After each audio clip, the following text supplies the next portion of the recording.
This Civic Media podcast is sponsored by UW Organ and Tissue Donation. Organ donations are desperately needed, and now is the right time to become an organ donor. Talk to your family. Get the dot. Save lives. Go to heroicdeed.com. From the rolling bluffs of the Driftless region to the pristine shorelines of Superior in Michigan, from the Northwoods to the Kettle Moraine, Civic Media broadcasts across all of Wisconsin, for all of Wisconsin. Take a trip with us across the radio network to hear from communities throughout the state. This is the Civic Media Spotlight. First up on this week's Civic Media Spotlight, we'll hear from the Dom Salvia Show. Dom welcomed on attorney Jim Santelle and Jack Kelly, statehouse reporter for Wisconsin Watch, to discuss the upcoming April Wisconsin Supreme Court race. With the current 4-3 Supreme Court split, April's elections could flip the court once again. Broadcasting across the state of Wisconsin on the Civic Media Radio Network and around the world on the Civic Media app. This is the Dom Salvia Show. And now, here's your host, Dom Salvia. And welcome to the Dom Salvia Show. Thank you so much for listening. You can be a part 855-752-4842. Just PS on the board across the desk. James Santelle, former U.S. attorney and host of Amicus, a law review. You can check him out on Saturdays, 9 to 11 a.m. And jazzed as hell to introduce to you Jack Kelly. He's a State House reporter with WisconsinWatch.org. And he has a recent piece out talking about the Wisconsin Supreme Court election. Jack, welcome to the show. Hey, Dom. Thanks for having me. It is my pleasure. Thanks for coming around, man. This is going to be a very expensive election. Yeah, I mean, it seems to be shaping up that way. Both Brad Schimmel, the conservative candidate, and Susan Crawford, the liberal candidate, just this week did some self-reporting of their fundraising numbers, and they broke the record for this period in time. Schimmel did, reporting first, and then Crawford came along and broke it again, and that's just the candidates. So never mind the fact once we get into the state parties and outside groups, and a lot of people are going to be watching this race. It's kind of the first race across the entire country since November that will have a lot of eyeballs. So it'll certainly be expensive. Very expensive. A lot of dark money, and wow, records for this reporting term for both candidates. That's amazing. That's amazing, Jack. The production, let's call it, out of the Wisconsin Supreme Court. Only 14 cases decided. Kind of slow. What's your take on that, Jack?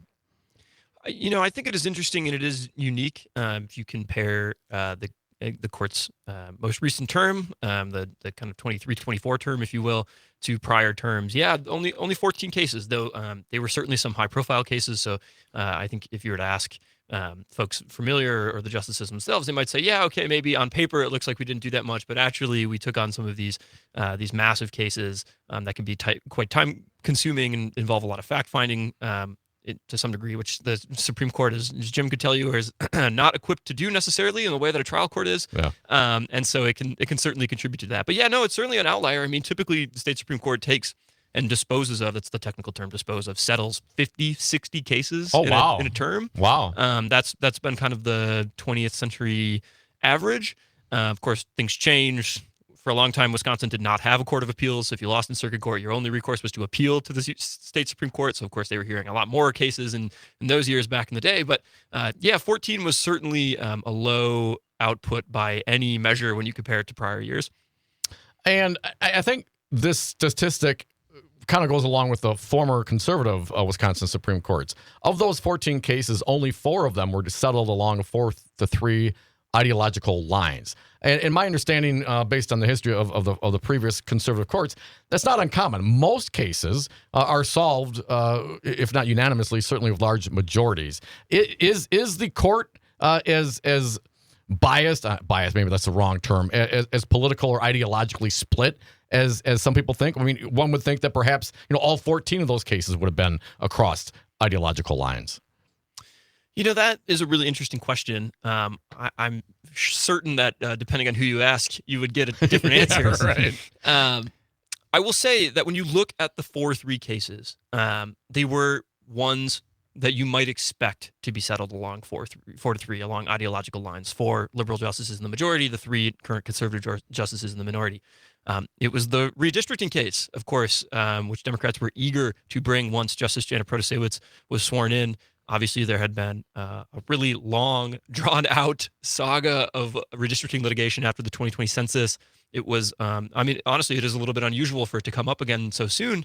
Also, the case about the use of unstaffed absentee ballot drop boxes. The then conservative-controlled court just a couple of years ago outlawed them in Wisconsin. 3 of those 4 justices that voted in that are still on the court. Now, of course, they believe that their decision should still be in place, but they were, in the minority at that point. So the other 2, were maybe a little less surprising. One of them involved Catholic Charities Bureau and whether or not they qualify for an exemption from having to pay into the state's unemployment program. And the fourth one, it was an eminent domain case, whether or not the village of Egg Harbor up in Door County could take a piece of land from a restaurant so that they could build a sidewalk. So maybe not that controversial. And there were political cases that they settled 6-1. I look at the Evers versus Markline case, which was all about the so-called legislative veto and whether or not the Joint Finance Committee and the legislature could block certain conservation projects. They got together, 6-1, agreed with the governor on that one, with Rebecca Bradley, who is maybe the most outspoken conservative member of the court, siding with her liberal colleagues in that one. So and Jack, it's not always so straightforward. Right, Jack, you make a great point, too. We forget that whether it's the United States Supreme Court, the Supreme Courts of all the states, the majority of the cases that they address are not taking headlines of the sort that you report on routinely, right? Right. And maybe there's a reason for that. An awful lot of procedural things happen, right? And a lot of things need to be resolved that important to lawyers, very important for the litigants themselves, but they just don't attract that attention. And for that reason, again, and they do not partake of partisan views when it comes to resolving them. Understanding how the federal rules of civil procedure work or how the state criminal code should be applied. Those things may not always fall down along partisan lines, and that's the reason why you get the majority of them. And those are boring headlines. That's the point. Right?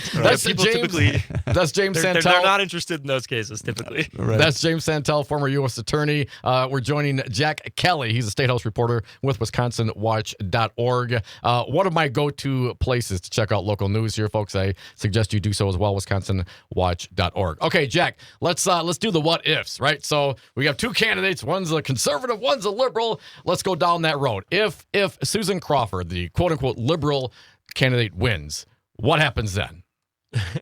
Well, let's be clear, Dom. There's no way to know for certain, but there are certainly clues of how these things could happen. Susan Crawford, Dane County judge, prominent in the Madison legal community for several years. Was an attorney that was involved in a legal challenge to Act 10 back when Act 10 was first coming around, has represented Planned Parenthood in litigation. Prominent figure. She's endorsed by the 4 current liberal justices. And, there is no primary now that the filing deadline has come and gone. And so it was pretty clear that in the kind of liberal legal world, the justices were setting the agenda of who they wanted the candidate to be. Yeah. So I think, you could extrapolate and just, and not necessarily, the most recent term is not a great example of this, but the liberal justices do disagree with each other on certain cases. So there's no certain way to say for sure she's just going to fall in line and lockstep and do everything with them. But Sure. It seems likely that you will get a court more akin to the one that we have today if Susan Crawford is elected. And that would give the liberal courts the majority up until at least 2028? Yeah, that's right, because the way that it works here in Wisconsin, justices are elected to 10-year terms. They happen in April. And you were joking about it being election season again. Dom, it's going to be election season for eternity in Wisconsin because we have a state Supreme Court race, of course, coming up in a few months in April. But then we have a state Supreme Court race in April of 2026, of 2027, of 2028, of 2029, and of 2030. So there won't be a reprieve from these kind of high-profile elections. But the way that they fall, if Susan Crawford wins, the next 2 justices that are up for re-election are Rebecca Bradley and Chief Justice Annette Ziegler, who are both conservative members. And those are coming up in the next subsequent following 2 years? That's right, 2026 and 2027, respectively. So if Susan Crawford were to lose this election, for those on the left that are hoping that she wins, we'll get another crack at it coming up in the next year. There were 2 opportunities to have a go at it. The interesting thing, maybe, and this is the other side of your question, is the what if Brad Schimmel wins, what happens? We actually have an idea of this.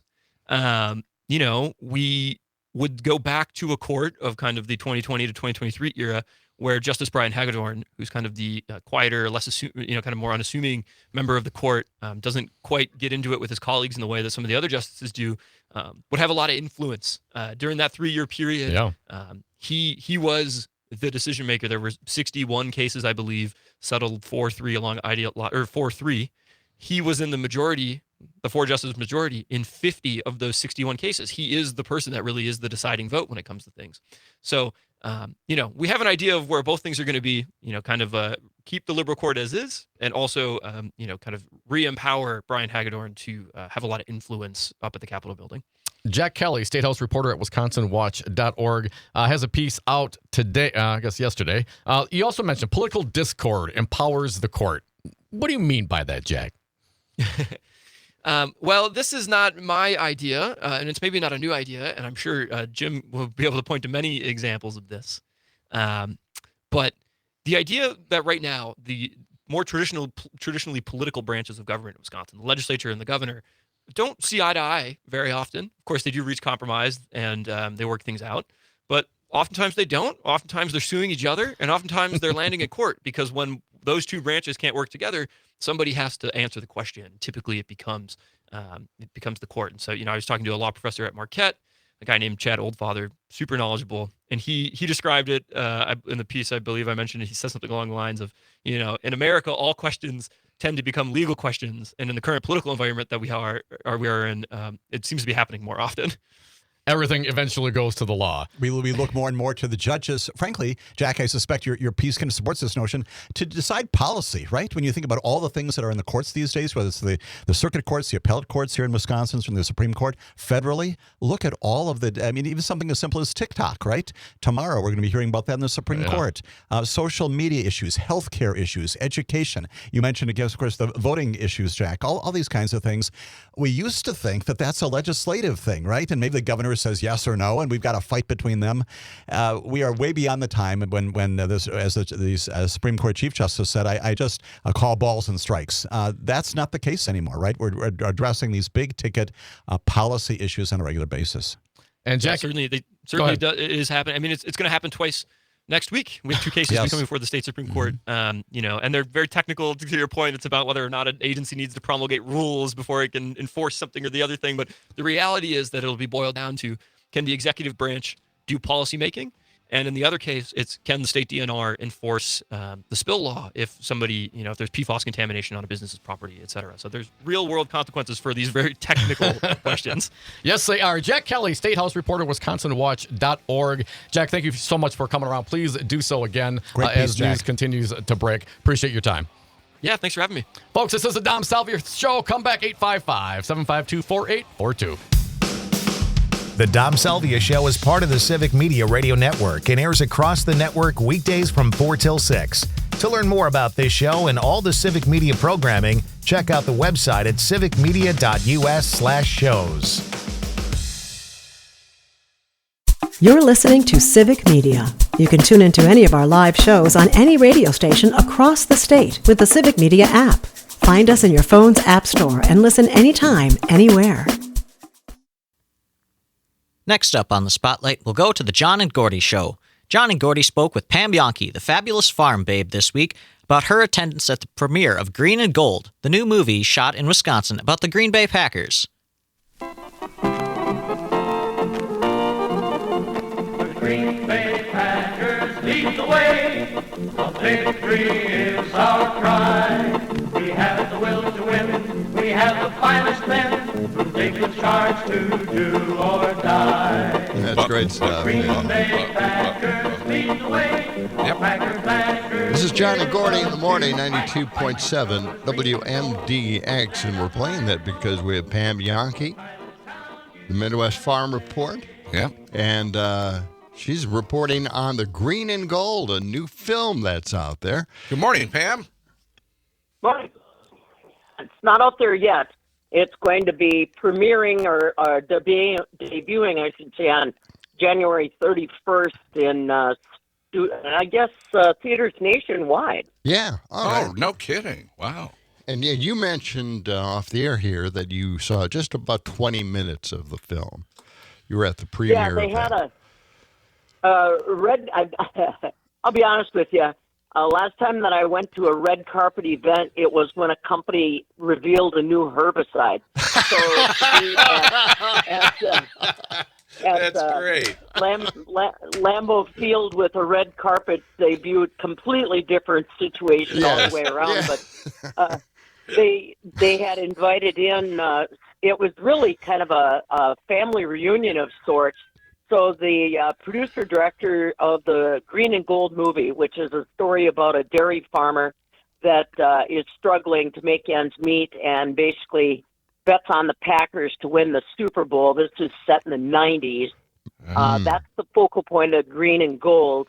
And they had the red carpet kind of premiere at Lambeau Field in the atrium. I was on my holiday vacation, but there's no way you were going to keep me away from that combination Absolutely. of Lambeau Field and dairy farming. So I beat-feeded over there, and they wrote my name down on a piece of paper and threw it on the floor near the red carpet. That was where I was supposed to stand. But It's pretty formal. well, I guess that's the way it goes. I wasn't the only one, so I didn't feel like I was being ostracized. No. And the good part was I was at the end of the red carpet, so I was the last person they talked to, which meant I had more time. Mm-hmm. And one of the people that I got a chance to visit with was Craig T. Nelson. So as probably people remember, he sang the national anthem last week. Yes. And contrary to what you might believe, he actually has quite a bit of tie to not only agriculture, but to Wisconsin. He was telling me a little bit, and I don't know if you guys want to use the clips or not, but he mentioned something about his farming background and why this was not a completely foreign role to him. He's got a farming background. All right, well, let's play it. Yeah. It comes in the blood. My family's farmers, and they've got the Nelson family farm in Volga, which is still going on. So when I say that, it's tongue-in-cheek. You don't make friends with a lot of cows, and I mean a lot of them. So you kind of have to get to know them, which is like getting to know co-stars who have huge egos.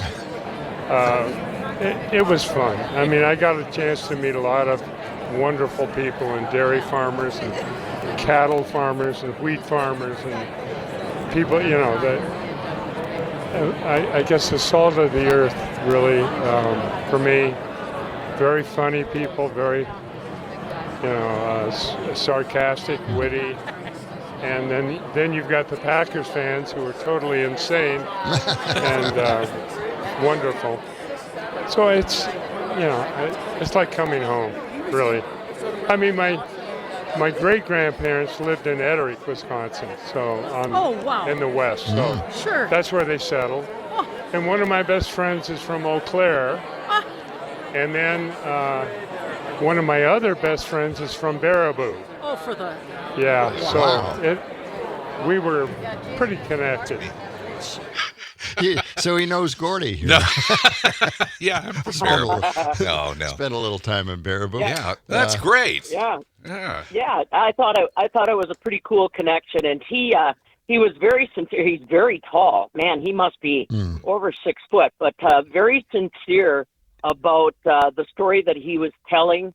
And like I said, the angle I had was I wanted to know about the farmers that helped them to shoot this. All of it was basically shot up in Door County by Sisters Bay. And the challenge was to find a dairy barn that was still available from that period of time. So they had to turn to local farmers. Now, the two guys that produced it, Davin and, and I'm going to forget, Anders, they are from Upper Michigan originally, but they're farm kids by nature. Their grandfather was farming, and they were out there all the time. That's kind of what inspired them. They told me that they had an offer from another movie studio to take over the project, but that they were going to move the film site out of Wisconsin to a state that had cinema credits. And they said absolutely not. So they walked away from big money to keep it in Wisconsin, in Door County. So 90% of Door County was at the Lambeau Atrium to check this out, and most of them played some kind of a role. A lot of area farmers brought their cattle over so that they, had dairy there in the barn, their equipment, and a lot of things like that. And Davin, one of the producer directors, was very honest. He said, we didn't have budget, so a lot of those people volunteered their time, volunteered their livestock, volunteered their equipment, Of course they and would. did it repeatedly. Yeah. So it was pretty cool. The one story that I thought was kind of funny is they said there's a birthing scene in one of the parts of the movie, and they sat and stared at the rear ends of about a dozen dairy cows on a cold January night, waiting for something to happen. After about 12 hours of vigilance, they decided they were giving it up. They got packed up and left. 4 hours later, a dairy farmer's on the phone to them, get over here fast, it's happening now, and they actually captured it. And it's one of the scenes of the movie they said they've gotten the greatest feedback on. Mm-hmm. People just don't know. Yeah. People have no clue about birthing a dairy calf. And so they had to kind of they had to fit that scene in minus Craig and his co-star. But anyhow, I don't want to steal too much of it, but it's just one of those things that you want to know about before you walk in. Green and Gold premiering on January 31st. And like I said, if you see people you recognize from Northeast Wisconsin, you are correct, because they really kept it close to the vest on how Wisconsin was going to play a role. Boy, that is so cool. And it's also a message to our Republican legislature to maybe get those cinema credits going again. Seriously, I thought right? the same thing. I thought the same thing, that might be something that comes up again, especially if the film gets the critical success that it's seen in some of the independent film competition. Right, we almost lost the Green Bay Packers. All right, Pam, that is a wonderful story. Pam Jahnke, thanks for joining us. We'll talk to you on Monday. Great weekend, guys. All right, Bye-bye. you too. Bye-bye. It's the fabulous farm babe, Pam Jahnke, Midwest Farm Report. We should have asked her how it ends, how the movie ends. No, but she didn't see the whole movie. She only saw 24 She minutes. heard what happened at the end. All right, we're coming back with more of John and Gordy. Idiocracy right around the corner. Fight, our colors green and gold. We'll stand out bright and bold for Titletown, USA. The John and Gordy Show is part of the Civic Media Radio Network and airs on WMDX weekday mornings from 6 until 8. To learn more about this show and all of the Civic Media programming, check out the website at civicmedia.us/shows. You're an organ donor, right? Well, here's a tragic fact. Approximately 20 people die each day waiting for precious donated organs. You could make a life-saving decision simply by getting that important dot on your driver's license. That little dot shows those who need to know that you've made a decision to donate organs at a critical time. Go to heroicdeed.com to learn more about the importance of organ donation and how you can make your wishes known. Talk to your family. Get the dot. Save lives. heroicdeed.com. Welcome back to the Civic Media Spotlight. Pat Kreitlow of Up North News this week sat down with Representative Greta Neubauer and State Senator Sarah Keyeski to discuss the opening of the new session of the legislature. Though they had high hopes for bipartisan progress with fair maps, Week 1 has been filled with a Republican rush to pass a voter suppression measure. A.J. McLean of the Backstreet Boys is 47 today. You can get our history lesson every morning, Monday through Friday at 6:50 here on Up North News Radio. Tomorrow on the program, we would normally talk to Kia Vakil, national correspondent for Courier Newsroom. Regular listeners know that he's based in Los Angeles, and things are very crazy there right now and tragic. And Kia is among those who has had to evacuate. So Kia will not be able to join us tomorrow. A couple of our other Courier Newsroom colleagues will be joining me, including Isabel Swanson from Iowa Starting Line, who writes for the Courier Newsroom national team. And also my colleague in North Carolina, Billy Ball, from the Cardinal and Pine.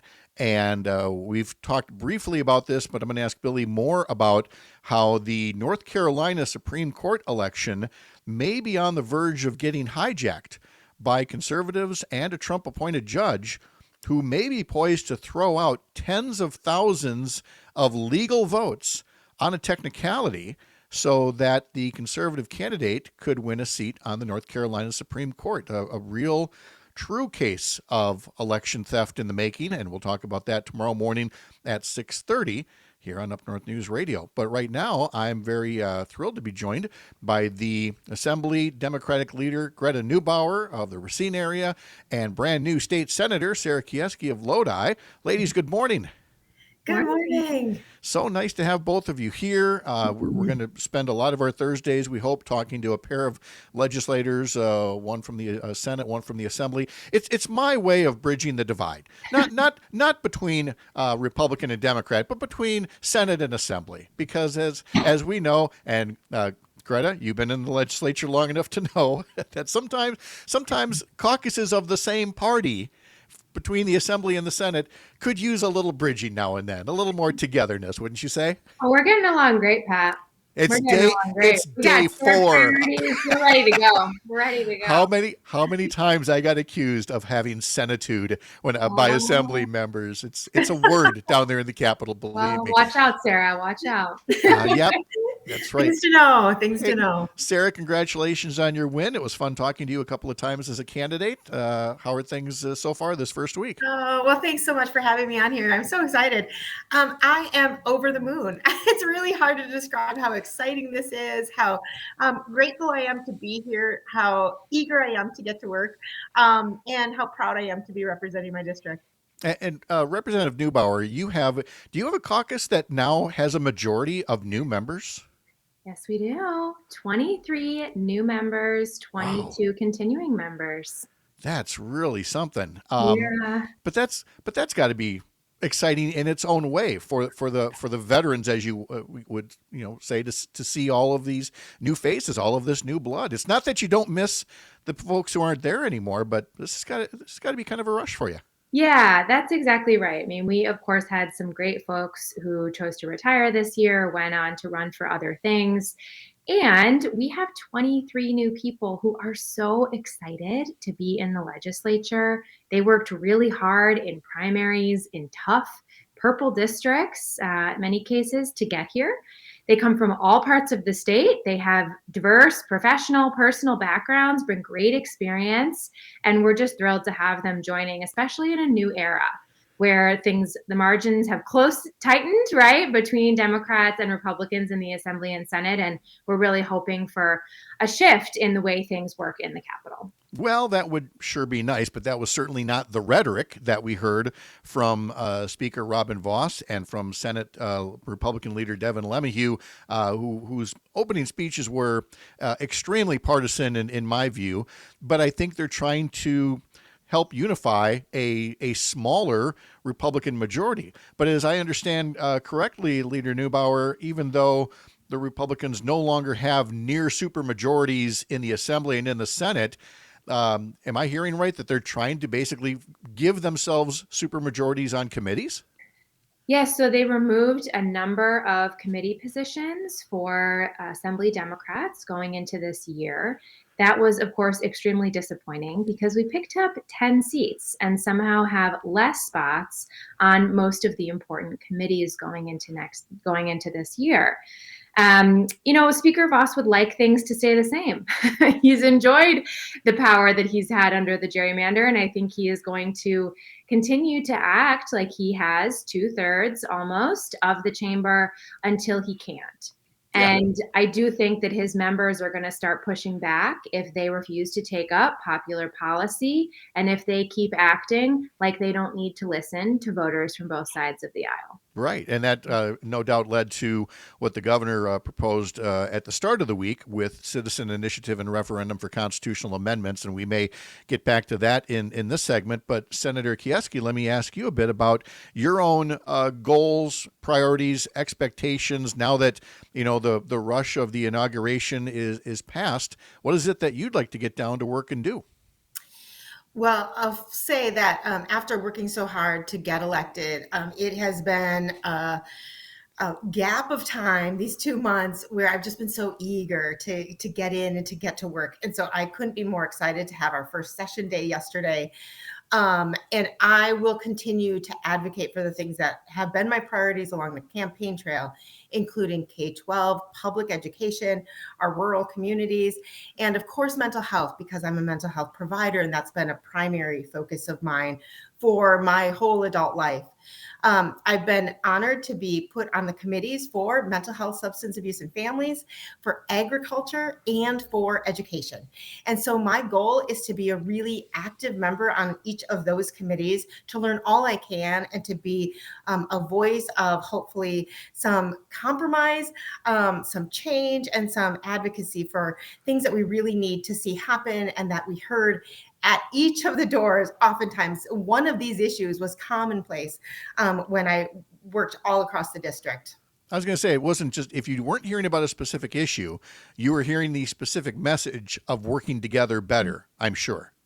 Oh, constantly. I mean, one of the things that was pivotal for people that wanted to vote, they wanted to see a change. They wanted to see people work together. They wanted to see us get things done. And I'll be honest, that's one of the things that, I've lived my life being very proactive. And I've been a busy person. I have 6 kids. I've managed jobs, multiple jobs at the same time. And so all I want to do is be productive. And it's been disappointing a bit to see some of the barriers to that productivity, starting out even including like the schedule that we were supposed to vote in. I voted against because we don't work nearly enough in the second year of our term because of the upcoming elections each 2 years. And so I'm hopeful, again, to get to work and to be listening to and fulfilling my obligation to my constituents, which is work hard, work together, get things done. Exactly. The working hard part appeared to be missing from that schedule, Representative Neubauer, that so many Democrats did vote against it because we have joked in past years, in 2024, 2022, 2020, about Republicans putting the legislature on roughly a 9-month paid vacation. They just went ahead and baked that into the calendar for 2026, didn't they? Yeah, absolutely. And we have a member who has served in the assembly for quite some time, Chris Stanicki, who reminded us that they used to legislate into May. And since I've been here, it's pretty much February. We're done with our work in the Capitol and everybody is back home campaigning. And really, that's not how the legislature is supposed to work. We're paid full time for 2 years. And often at the end of session in February, we're rushing through over 100 bills, not able to really give them real consideration. And of course, there are new challenges that come up. So we should work harder. We should work more days. We should work longer into the second year. We got elected to do a job, and we should do it. Yeah, because again, it's a full-time salary, and yet from the cuts that we played in our last hour, from Representative Snodgrass, from Senator Smith, from Senator Royce, what they chose to work on for day 2 and day 3 was ramming through this constitutional amendment on voter ID. So we already heard a couple of sound bites about it, Representative Neubauer, but I want you to weigh in as well that of all the things that Republicans could have worked on, this was one of the first things on the docket. Yeah, I'll note, Sarah just mentioned, there are a lot of issues that came up on the campaign trail. I knocked on doors in my own district. I knocked on doors in every competitive assembly district over the last year. And you know what I didn't hear one time?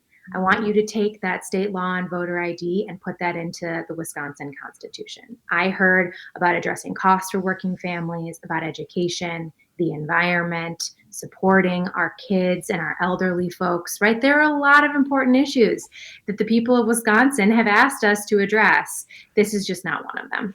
No, and I understand the timeline. They want to rush this through and get this on the April ballot when there's also the state Supreme Court election, the state superintendent election, and everything else. But again, it just says so much about the priorities. Senator Keyeski, let me ask you, and it's one thing to talk to leadership, and you understand why leadership sets the agendas that they set. But then there's the rank and file members, and I wonder if already in these early phases, have you struck up some conversations? I won't say friendships because it's still early, but some conversations with some of your Republican colleagues that you think might lead to some of these, bipartisan initiatives? Well, let me say I have introduced myself to them and extended a hand. I also had a meeting with the assembly member that is a Republican in my district, along with, of course, knowing the other two assembly members that are Democrats and working well with them. His name is Tony Kurtz, and we had a meeting in my office. Again, really wanting to start off with the foot of bipartisanship, asking that he and I can work together. We have the same constituents. We want to do good work. I believe that that's why he's in the legislature too. And so I ask that whatever his priorities are, share them with me. Let's make sure that we work together as much as we possibly can. I understand we will disagree on some things, but we certainly can agree on much more than we disagree on. And my hope is that he takes me at my word and will work really hard to keep our offices in connection. You've certainly made the effort, and Greta, I know the same happens over on the assembly side, but it feels different. It does not feel as congenial as it was in days gone by. I'm not asking you to psychoanalyze, some of your colleagues, but I think you share that assessment that there's definitely room for improvement in terms of improved relations across the aisle, shall we say. Yeah, absolutely. And I think the reality is that we just picked up a lot of seats, right? We got fair maps in Wisconsin, which many of us have been working on for a decade. And it changed things in the legislature. We've got a lot more people who are in very competitive districts, both Democrats and Republicans, who have to look over both shoulders, be responsive to their constituents. Republicans aren't really happy about this new reality. I hope that they will settle in. I hope that they will remember that they are sent here by their constituents to work hard on their behalf and to get things done, right, to address the pressing challenges facing the state of Wisconsin. But I think everyone is getting used to a new status quo of a closer legislature, a more accountable legislature, and not everybody's happy about that. No, but there are things that you're going to have to jump into with the budget. There's certainly going to be discussion about a tax cut, how you tailor it exactly to the middle class. Maybe that can be a win-win. Maybe not so much Badger Care, Medicaid expansion, but maybe at least postpartum expansion. One would hope. One would hope. Maybe special education funding, that disparity between voucher schools and public schools. What we're trying to let people know is there's definitely room there for some win-wins if some more of your colleagues are willing to not march in lockstep. Absolutely. And we've seen that, right? We've seen those Republican members out on the campaign trail talking about those same issues. My opponent had postpartum on a mailer.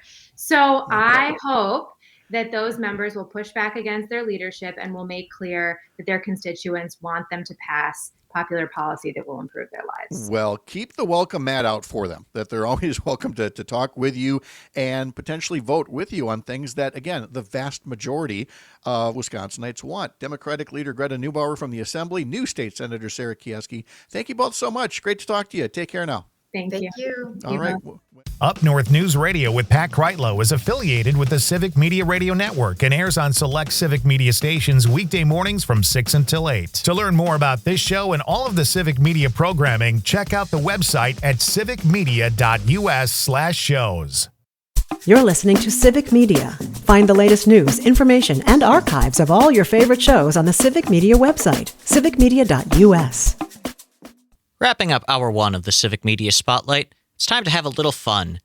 Maggie Dawn of The Maggie Dawn Show talks about how in 2025, instead of a New Year's resolution, she has New Year's intentions, and this time it's to play more games. With listener input, she talks about some of the games that she looks forward to playing in 2025.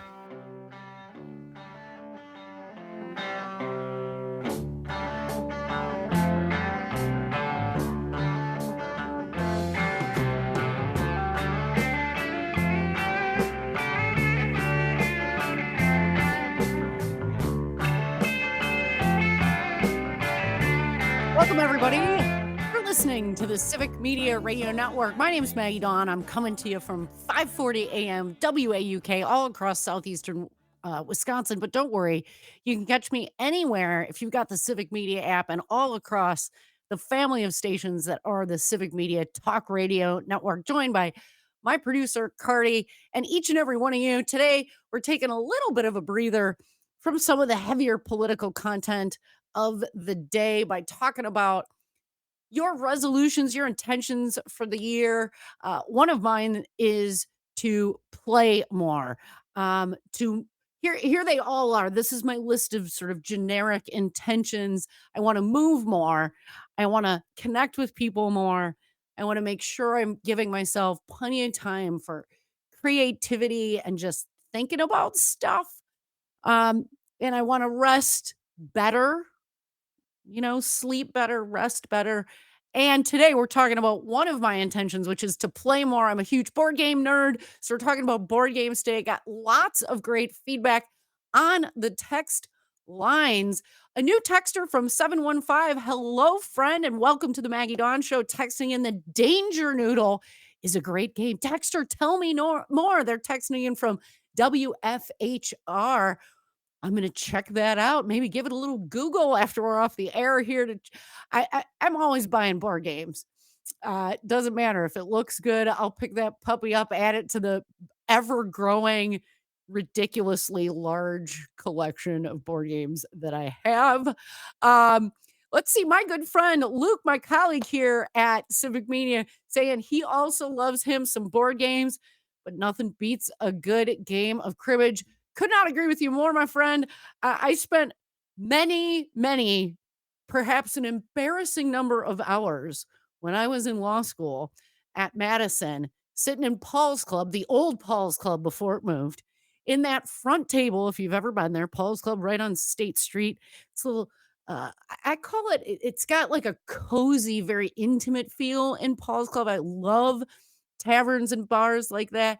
Had a great window. You could watch the whole world walk by on State Street. And a bunch of us would always get together on Sundays, grab one or both of those front tables and sit there again for a slightly embarrassing number of hours and play a whole heck of a lot of cribbage. And of course, my other favorite card game, euchre. Both of those games, in my opinion, and card games writ large, I would say, are just incredible vehicles for smack talking. And I love in euchre, you can play in teams. You can do that, of course, in cribbage as well. So much fun. I don't know. Is it like a bad thing if I have probably upwards of 10 different cribbage boards? I got the custom boards. I got the boards shaped like Wisconsin. I got the mini boards. I got the travel boards. I got the inherited boards from my folks. I got the cheapo boards. Too many cribbage boards.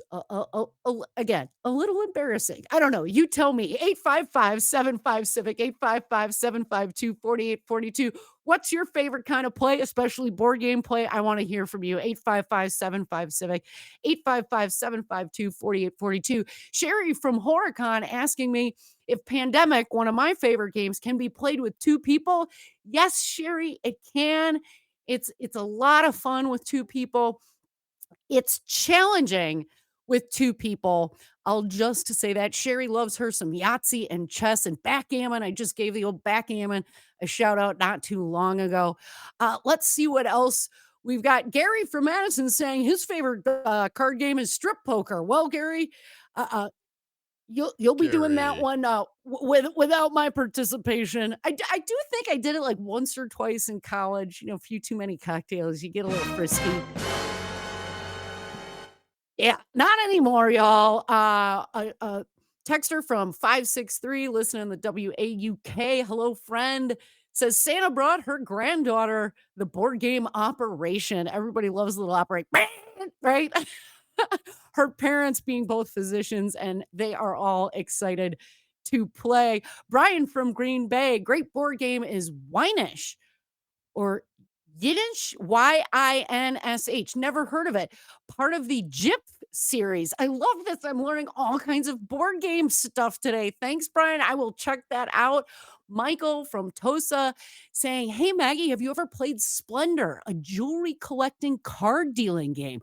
Well, I like me some baubles, my friend. So I will be checking that out for sure.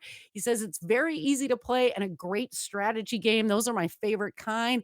Sue from Franklin says apparently cribbage is a regional thing. I didn't know that. I know euchre is pretty regional. A few years ago, I was with some coworkers from Oklahoma, Colorado, and Connecticut. None of them had even heard of it. What a shame. Ryan from Green Bay saying, cribbage, is it bad that I have 70 decks of cards?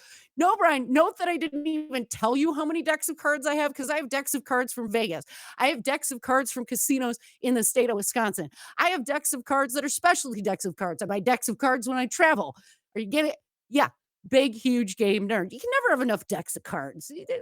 Hey, got a little time to spare? Whip out a deck of cards. You can always at least play solitaire the good old-fashioned way, and don't flip over every card if you're playing solitaire. Got to do it 3 cards at a time. Otherwise, it's not a game. Mark from Prairie du Sac says, I have to relearn cribbage every gosh darn time I play it, but my dad used to play a solitaire version of it. Oh, very cool. John, my friend on the phone lines, you're on the Maggie Dawn Show. Do you have a favorite or favorite games? Yes, Maggie. You haven't even mentioned the word Scrabble. You have a Scrabble dictionary even.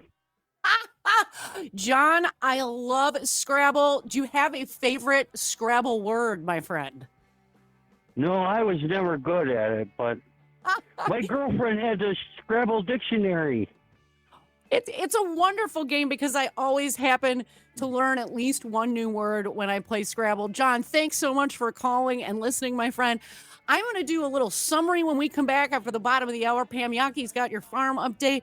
And then I'm going to move on to my thoughts on 2024 in the law and what all of that means to you, what we should be keeping on our eye on coming up this year. More gaming action when we come back right here on the Maggie Dawn Show on the Civic Media Radio Network. Keep it locked.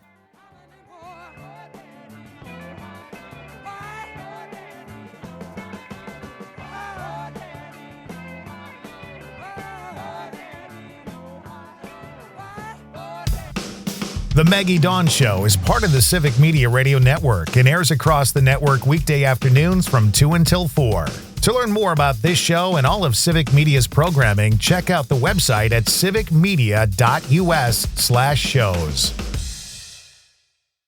The national news cycle never stops, but it can be hard to find news about your local community. Civic Media is dedicated to providing quality local and state news coverage across Wisconsin. With the Civic Media app, you can get notifications about local stories that matter to you and your community. Find the free Civic Media app in your phone's app store and choose notifications from the menu to tell us what kind of news you want to hear about.